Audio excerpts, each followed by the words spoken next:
ಪಾಕಿಸ್ತಾನದೊಂದಿಗೆ ಸಾಂಪ್ರದಾಯಿಕ ಕದನ ಒಂದೇ ಪಹಲ್ಗಾಮ್ ದಾಳಿಗೆ ಇರುವ ಏಕೈಕ ಪ್ರತ್ಯುತ್ತರದ ಮಾರ್ಗವ. ಒಂದು ದೇಶ ತನ್ನ ಎದುರಾಳಿಗೆ ಗುಂಡಿನ ಹೊರತಾಗಿ ಶಾಶ್ವತ ಪಾಠ ಕಲಿಸಲು ಸಾಧ್ಯವಿಲ್ವಾ? ಎರಡೂ ಕಡೆಯ ಸ್ವಯಂ ಘೋಷಿತ ರಾಷ್ಟ್ರೀಯವಾದಿಗಳು ದುಬಾರಿ ಸಂಘರ್ಷದ ಕಡೆಗೆ ವಾಲ್ತಾ ಇರೋದು ಯಾಕೆ? ನಿಜವಾದ ಯುದ್ಧ ಗಡಿಯಲ್ಲಾಗಿರದೆ ಶತಕೋಟಿ ಜನರ ಮನಸ್ಸಿನಲ್ಲಿ ನಡೀತಾ ಇದ್ದರೆ ಅದರ ಅರ್ಥವೇನು? ಮಿಲಿಟರಿ ಕ್ರಮವಿಲ್ಲದೆ ಎದುರಾಳಿಗಳನ್ನ ಸೋಲಿಸಿದವರಿಂದ ನಾವು ಏನನ್ನಾದರೂ ಕಲಿತಿದ್ದೀವಿಯಾ? ಅಬ್ಬರದ ದೇಶಭಕ್ತಿ ನಮ್ಮನ್ನ ಚುರುಕಾದ ದೀರ್ಘಕಾಲೀನ ಕಾರ್ಯತಂತ್ರದಿಂದ ದೂರವಿಡ್ತಾ ಇದೆಯಾ? ಯಾವುದೇ ನೇರ ಯುದ್ಧಕ್ಕಿಂತ ಮೌನ ಮತ್ತು ವ್ಯೂಹಾತ್ಮಕ ಆಕ್ರಮಣ ಪಾಕಿಸ್ತಾನದ ವಿರುದ್ಧ ಹೆಚ್ಚು ಪರಿಣಾಮಕಾರಿ ಅಲ್ವಾ? ಯುದ್ಧ ನಡೆದೇ ಬಿಡಲಿ ಎಂದು ಮನೆಯೊಳಗೆ ಬೆಚ್ಚನೆ ಕೂತು ಹೇಳುವವರ ನಡುವೆಯೇ ಗುಂಡು ಹಾರಿಸದೇ ಹೇಗೆಲ್ಲ ಯುದ್ಧ ಸಾರಬಹುದು, ಹೇಗೆಲ್ಲ ಸವಾಲು ಹಾಕಬಹುದು ಎಂಬುದನ್ನು ಇವತ್ತಿನ ವಿಡಿಯೋದಲ್ಲಿ ನಾವು ಚರ್ಚಿಸೋಣ. ನೀವಿನ್ನೂ ನಮ್ಮ ಚಾನೆಲ್ ಸಬ್ಸ್ಕ್ರೈಬ್ ಮಾಡಿಲ್ಲ ಎಂದಾದರೆ ಈಗಲೇ ಈ ವಿಡಿಯೋದ ಕೆಳಗೆ ಕಾಣುವ ಸಬ್ಸ್ಕ್ರೈಬ್ ಬಟನ್ ಹಾಗೂ ಬೆಲ್ ಐಕನ್ ಒತ್ತಿ ನಮ್ಮನ್ನು ಪ್ರೋತ್ಸಾಹಿಸಿ. ಈ ವಿಡಿಯೋವನ್ನು ಕೊನೆಯವರೆಗೂ ನೋಡಿ ನಿಮ್ಮ ಅಭಿಪ್ರಾಯವನ್ನು ಕೆಳಗೆ ಕಮೆಂಟ್ ಮಾಡಿ ಹಾಗೂ ಇದರ ಲಿಂಕನ್ನು ನಿಮ್ಮ ಬಂಧು ಮಿತ್ರರಿಗೆ ವಾಟ್ಸ್ಆ್ಯಪ್ ಮಾಡಿ. ಪಹಲ್ಗಾಮ್ನಲ್ಲಿ 26 ನಾಗರಿಕರನ್ನ ಬಲಿ ಪಡೆದ ಭಯೋತ್ಪಾದಕ ದಾಳಿ ನಡೆದು 4 ದಿನಗಳಾಗ್ತಾ ಇವೆ. ಕೊಂದವರನ್ನ ಹಿಡಿಯಲಾಗಿಲ್ಲ, ಆದರೆ ದೇಶದಾದ್ಯಂತ ದ್ವೇಷವನ್ನ ಪ್ರಚಾರ ಮಾಡಲಾಗಿದೆ. ಯಾವುದೇ ಭಯೋತ್ಪಾದಕ ದಾಳಿ ಹೀಗೆ ಮಾಡಲು ಸಾಧ್ಯವಿಲ್ಲ. ಸಾಮಾನ್ಯವಾಗಿ ಭಯೋತ್ಪಾದಕ ದಾಳಿ ಇಡೀ ದೇಶವನ್ನು ಒಟ್ಟುಗೂಡಿಸಬೇಕು. ಇಂಥ ಹೊತ್ತಲ್ಲಿ ಎಂಥದೇ ಭಿನ್ನಾಭಿಪ್ರಾಯಗಳಿದ್ದರೂ ಮರೆತು ಎಲ್ಲರೂ ಒಗ್ಗೂಡಬೇಕು. ಆದರೆ ಇಲ್ಲಿ ಕಳೆದ 3 ದಿನಗಳಲ್ಲಿ ಏನೇನೋ ನಡೀತಾ ಇದೆ. ಮುಖ್ಯವಾಹಿನಿಯೊಂದಿಗೆ ಸೇರಬಯಸುವ ಕಾಶ್ಮೀರಿ ವಿದ್ಯಾರ್ಥಿಗಳನ್ನು ಅವರ ಮನೆಗಳಿಂದ ಹೊರಗೆಸೆದು ಥಳಿಸಲಾಗ್ತಾ ಇದೆ. ಹಾಸ್ಟೆಲ್ಗಳ ಮೇಲೆ ದಾಳಿ ಮಾಡಲಾಗಿದೆ. ಮುಸ್ಲಿಮರ ಮೇಲೆ ದಾಳಿ ಮಾಡಲಾಗಿದೆ.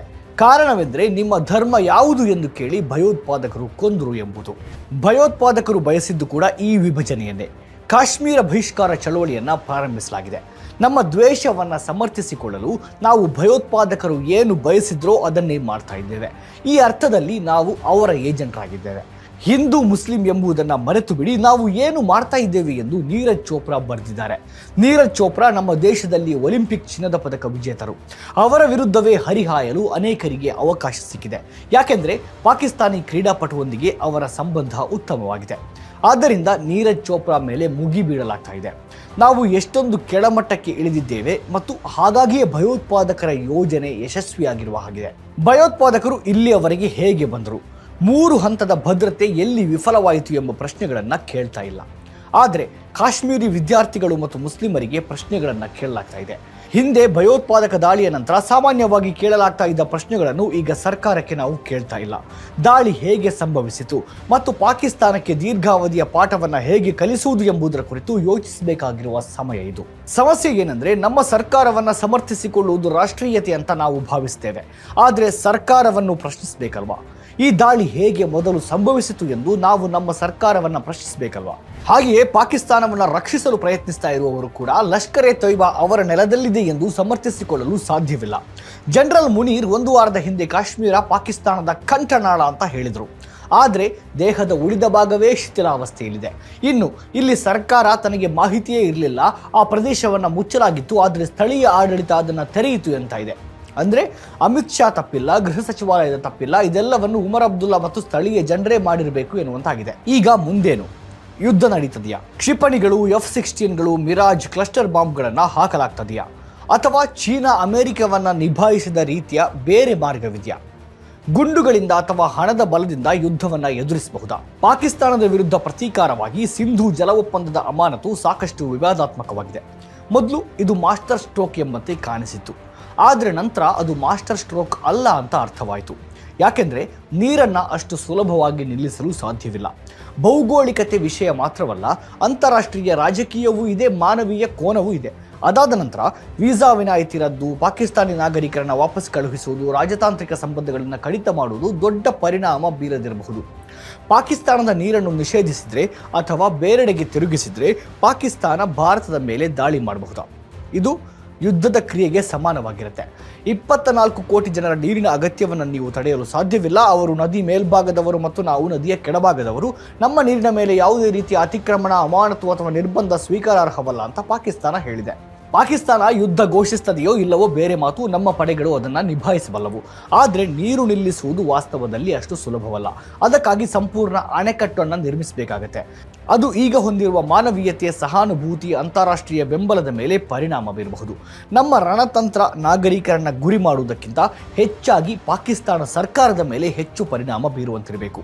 ಸಿಂಧೂ ಜಲ ಒಪ್ಪಂದವನ್ನು ರದ್ದು ಮಾಡುವುದು ಅಷ್ಟು ಸುಲಭವಲ್ಲ. ಭಾರತ ಮತ್ತು ಪಾಕಿಸ್ತಾನದ ನಡುವೆ ಹಲವು ಯುದ್ಧಗಳು ನಡೆದವು. ಆಗಲೂ ನಾವು ಒಪ್ಪಂದದ ವಿಷಯವನ್ನು ಮುಟ್ಟಲಿಲ್ಲ. ಪಾಕಿಸ್ತಾನವನ್ನು ಮಣಿಸಲು ಇರುವ ಇತರ ಮಾರ್ಗಗಳನ್ನು ನೋಡಬೇಕಾಗಿದೆ. ಪಾಕಿಸ್ತಾನ ತನ್ನ ವಾಯು ಪ್ರದೇಶವನ್ನು ನಿರ್ಬಂಧಿಸಿದೆ. ಇದರಿಂದ ನಮ್ಮ ವಿಮಾನಗಳು ಹೆಚ್ಚು ಸಮಯ ತೆಗೆದುಕೊಳ್ತವೆ. ವ್ಯಾಪಾರವನ್ನು ಸ್ಥಗಿತಗೊಳಿಸುವ ಮತ್ತು ರಾಜತಾಂತ್ರಿಕ ಸಂಬಂಧ ಕಡಿಮೆ ಮಾಡುವ ಬಗ್ಗೆಯೂ ಅವರು ಮಾತನಾಡಿದ್ದಾರೆ. ಹಾಗಾಗಿ ಸಿಂಧೂ ಜಲ ಒಪ್ಪಂದದ ಈ ದೊಡ್ಡ ಘೋಷಣೆಯಿಂದ ಏನೂ ಆಗುವುದಿಲ್ಲ.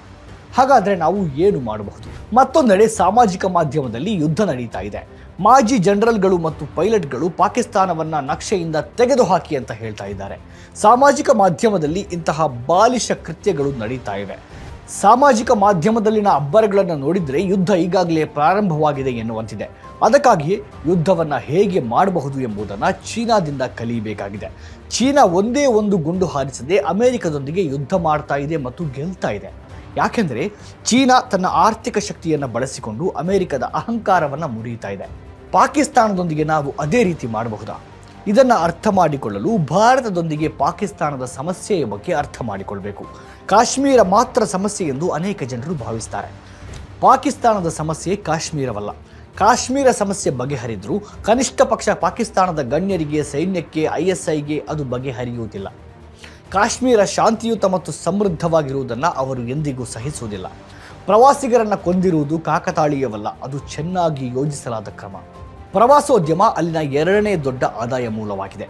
ಚೀನಾದ ಮಾದರಿಯನ್ನು ಅನುಸರಿಸಲು ಬಯಸಿದ್ರೆ ಅದರಿಂದ ಕಲಿಯಬೇಕಾಗಿದೆ. ಮೊದಲು ತಪ್ಪು ಮಾಡಿರುವುದನ್ನು ಒಪ್ಪಿಕೊಳ್ಬೇಕಾಗಿದೆ. ನಮ್ಮ ಗಡಿ ಸುರಕ್ಷಿತವಾಗಿದೆ ಅಂತ ಹೇಳಲಾಗ್ತಾ ಇದೆ.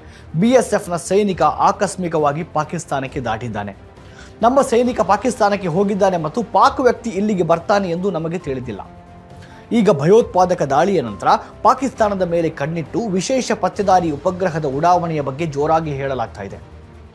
ಜನರನ್ನ ಮೂರ್ಖರನ್ನಾಗಿ ಮಾಡುವುದು ಹೀಗೆ. ಭಯೋತ್ಪಾದಕ ದಾಳಿ ನಡೆದಾಗ ನಾವು ಅದು ಮಾಡ್ತೇವೆ, ಇದು ಮಾಡ್ತೇವೆ ಅಂತ ಹೇಳಲಾಗುತ್ತೆ. ಆದರೆ ನಾವು ಏನನ್ನೂ ಮಾಡುವುದಿಲ್ಲ. ತಂತ್ರಜ್ಞಾನವನ್ನು ಸರಿಯಾಗಿ ಅನುಷ್ಠಾನಗೊಳಿಸಿದ್ದಿದ್ರೆ ಈ ಪರಿಸ್ಥಿತಿಯೇ ಬರ್ತಾ ಇರಲಿಲ್ಲ. ಇಂದು ಚೀನಾ ಜಗತ್ತನ್ನು ಆಳ್ತಾ ಇರೋದು ತಾಂತ್ರಿಕವಾಗಿ ಮುಂದುವರೆದಿರುವುದರಿಂದ. ಚೀನಾ ಇತರ ದೇಶಗಳೊಂದಿಗೆ ಮಾಡಿರುವಂತೆಯೇ ಪಾಕಿಸ್ತಾನ ಸರ್ಕಾರವನ್ನು ಇತರ ರೀತಿಯಲ್ಲಿ ಕಟ್ಟಿಹಾಕಬಹುದು. ಬಾಂಬ್ ಇಲ್ಲದೆ ಸರ್ಕಾರವನ್ನು ಸಂಕಷ್ಟಕ್ಕೆ ಸಿಲುಕಿಸುವ ಮಾರ್ಗಗಳ ಬಗ್ಗೆ ನಾವು ಯೋಚಿಸಬೇಕು. ಅಮೆರಿಕ ಮತ್ತು ಚೀನಾ ನಡುವೆ ದೊಡ್ಡ ಹೋರಾಟ ನಡೆದರೆ ಮತ್ತು ಚೀನಾ ಭಾರತದೊಂದಿಗೆ ಮೈತ್ರಿ ಮಾಡಿಕೊಳ್ಳಲು ಬಯಸಿದರೆ ಚೀನಾದೊಂದಿಗೆ ಭಾರತ ಮೈತ್ರಿ ಮಾಡಿಕೊಳ್ಬೇಕು ಮತ್ತು ಪಾಕಿಸ್ತಾನವು ಚೀನಾದಿಂದ ಪಡೆಯುತ್ತಾ ಇರುವ ಬೆಂಬಲವನ್ನು ನಿಲ್ಲಿಸಬೇಕು. ಒಪ್ಪಂದವನ್ನು ಮುರಿಯದೆ ಸ್ಕ್ರೂಗಳನ್ನು ಬಿಗಿಗೊಳಿಸಬಹುದು. ಹೋರಾಟ ಸರ್ಕಾರದ ವಿರುದ್ಧ ನಡೆಯಬೇಕು. ಯಾಕೆಂದರೆ ಸರ್ಕಾರ ತಪ್ಪು ಮಾಡ್ತಾ ಇದೆ ಎಂದು ನಾಗರಿಕರು ಅರ್ಥ ಮಾಡಿಕೊಂಡಿದ್ದಾರೆ. ನಾವು ಸಿನಿಮಾಗಳನ್ನು, ಕ್ರೀಡೆಗಳನ್ನು ಮುಚ್ಚುವ ಬಗ್ಗೆ ಯೋಚಿಸ್ತಾ ಇದ್ದೇವೆ. ನಮ್ಮ ಒಲಿಂಪಿಯನ್ಗಳನ್ನು, ನಮ್ಮ ಬಾಲಿವುಡ್ ಜನರನ್ನು ನಿಲ್ಲಿಸ್ತಾ ಇದ್ದೇವೆ. ಇದು ಯಾವುದೇ ಒಳ್ಳೆಯದನ್ನು ಮಾಡುವುದಿಲ್ಲ. ಭಯೋತ್ಪಾದಕರನ್ನು ಹಿಡಿಯುವುದು ನಮಗೆ ಇನ್ನೂ ಸಾಧ್ಯವಾಗಿಲ್ಲ. ಈ ದಾಳಿಯನ್ನು ಪಾಕಿಸ್ತಾನ ಮಾಡಿದೆ ಎಂದು ಅಂತಾರಾಷ್ಟ್ರೀಯ ಸಮುದಾಯಕ್ಕೆ ನಾವು ಸಾಬೀತುಪಡಿಸಬೇಕಾಗಿದೆ. ಕಾಶ್ಮೀರ ಒಂದು ದಿನ ತನ್ನದಾಗಲಿದೆ ಎಂದು ಪಾಕಿಸ್ತಾನ ಯೋಚಿಸ್ತಾ ಇದೆ. ಆದರೆ ಈ ಆಲೋಚನೆ ಬದಲಾಗಬೇಕೆಂದರೆ ನಾವು ನಮ್ಮ ತಂತ್ರ ಮತ್ತು ವಿಧಾನವನ್ನು ಬದಲಾಯಿಸಿಕೊಳ್ಬೇಕಾಗಿದೆ. ಆರ್ಥಿಕವಾಗಿ, ರಾಜತಾಂತ್ರಿಕವಾಗಿ, ವ್ಯೂಹಾತ್ಮಕವಾಗಿ ನಾವು ಪಾಕಿಸ್ತಾನವನ್ನು ನಿಯಂತ್ರಿಸಬೇಕು. ನಮ್ಮೊಂದಿಗೆ ಜಗಳ ಆರ್ಥಿಕವಾಗಿ, ರಾಜಕೀಯವಾಗಿ ದುಬಾರಿಯಾಗಲಿದೆ ಎಂಬುದನ್ನು ಅದಕ್ಕೆ ತೋರಿಸಿಕೊಡಬೇಕು. ಅಲ್ಲೇ ಇರೋದು ನಮ್ಮ ನಿಜವಾದ ಗೆಲುವು.